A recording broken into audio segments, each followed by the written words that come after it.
Siklista versus ex-police na motorista. So, sino ang papanigan mo?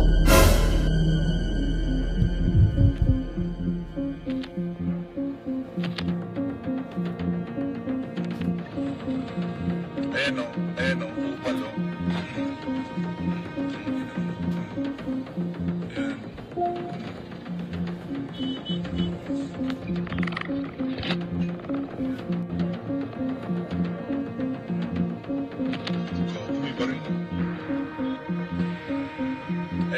Ayan o, upalo.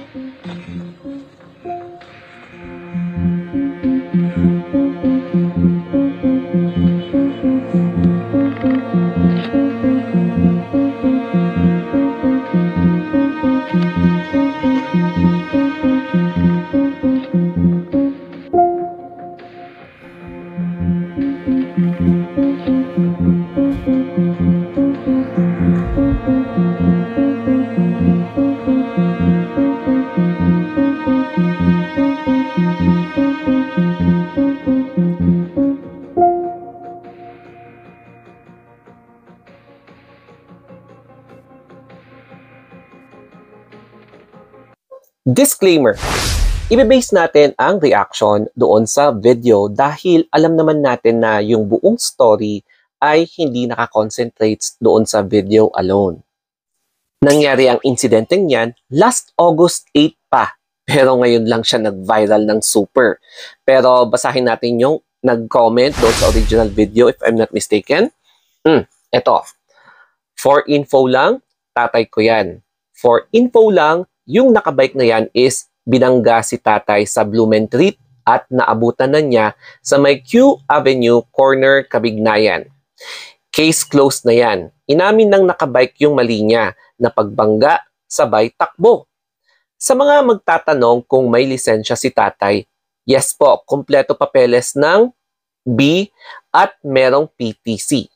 And since nag-viral, pinatawag yung motorista na ex-cop at ito yung kanyang statement. Yan, quote-in-quote, ang pakiusap ko lang po sana kasi masyado na po tayong sa social media ngayon.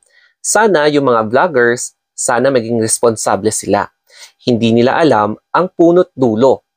Marami kaagad magko-comment, nakita, nagkasa, hindi naman nila nakita yung tunay na pangyayari.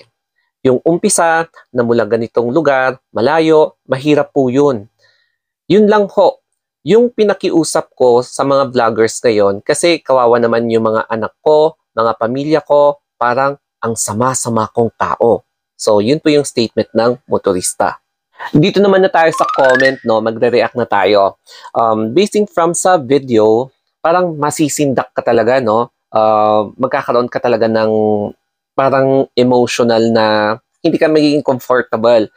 Dahil nga, nakikita mo yung nakabisikleta na bigla siyang tinutukan. And then, kinatkat ko yung video kasi syempre bawal dito sa pag-upload ng mga violence. So, syempre, nakita naman nyo na ginampas siya, ginampas ng nakamotorista yung nakabike. And then, ang nakakaloka dito, biglang may binunot siya and confirmed. Isang alam mo yon, yung ganon. Hindi ko pwedeng mabanggit dito. Nakakagulat, kasi syempre, hindi lang yung nakabisikleta ang mag-freeze to, manlalamig ka kung makakakita ka ng isang ganon na bagay na itututok sa'yo. Tapos, hindi lang yun, yung kumuha ng video. Syempre, natakot din yung kumuha ng video and dali-dali na niyang tinigil yung pag-video and then umalis. So, in my own opinion, nakakatakot talaga kasi ang iisipin mo na yung buhay mo na parang feeling mo katapusan mo na, kasi yung mga ganitong klaseng road rage talaga nakakatakot, lalong-lalo na kapag ginamit mo yung emosyon mo sa ganitong paraan, may makakadali talaga. Posibleng makakadali ka dahil yung emosyon mo, yung rage mo, pwedeng, alam mo yon, makapahamak ng ibang tao. I-share ko naman ngayon ang aking story time. So, bilang isang future na driver in the next na months or weeks, ang iniiwasan ko ay number 1, yung ganitong road rage. Kasi kahit na gaano kabuti ka, ka-defensive, or ka-careful ka sa pagdadrive, kung maka-encounter ka ng mga drivers na sobrang init ng ulo, lagot ka. Kahit na lumuhod ka, kahit na mag-explain ka, kapag natapik mo talaga yung ego ng isang mainit na ulo na driver, naku, yan ang iniiwasan ko. Number 2 is, syempre, yung safety, no? As a driver, iniisip mo talaga yung safety, your safety, yung safety of other motorista, tapos yung safety ng mga pedestrian. Kasi kapag nagdadrive ka, parang grabe, no? Buhay talaga ang dapat isipin mo na you should have to take care. Number 3 naman is sana kapag nagdadrive ka, walang galos, or sana lesser yung possibility na magkakaroon ng damage, yung masasagi yung sasakyan mo, kasi katakot-takot na babayarin ang may encounter mo. Ang mahal kasi magpa-repair, magpa-maintenance ng sasakyan, na kumbaga parang nag-aalaga ka rin ng isang tao. So, yun yung mga 3 na concerning tips na iniisip ko lagi, especially kapag ako na mismo yung nagdadrive sa labas. Ang lesson dito is dapat talaga i-control mo yung emosyon mo, no? Lalong-lalo na kapag nasa kalsada ka, kasi hindi mo alam kung anong mangyayari.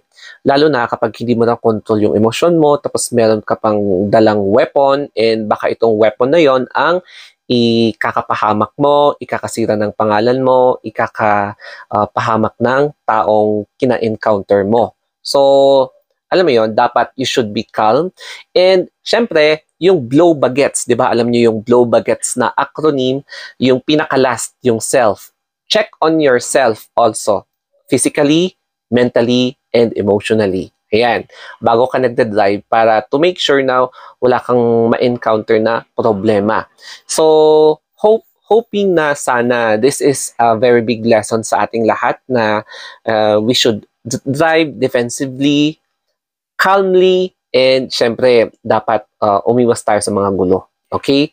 So, once again, nasa sa inyo na yan if you will choose yung siklista versus yung driver na ex-cop. So, kung ano man yung backstory sa video na yon, ayoko nang pakialaman, no?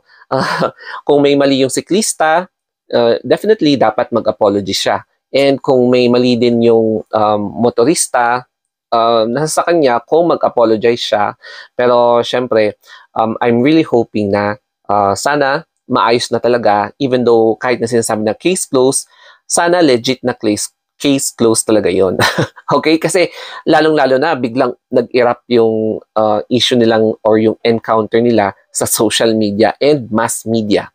So I hope na malutas ito, and God bless us all, especially sa mga motorista. Drive safely. So, thank you very much. I hope na nakarelate kayo sa video na ito. So, bye-bye!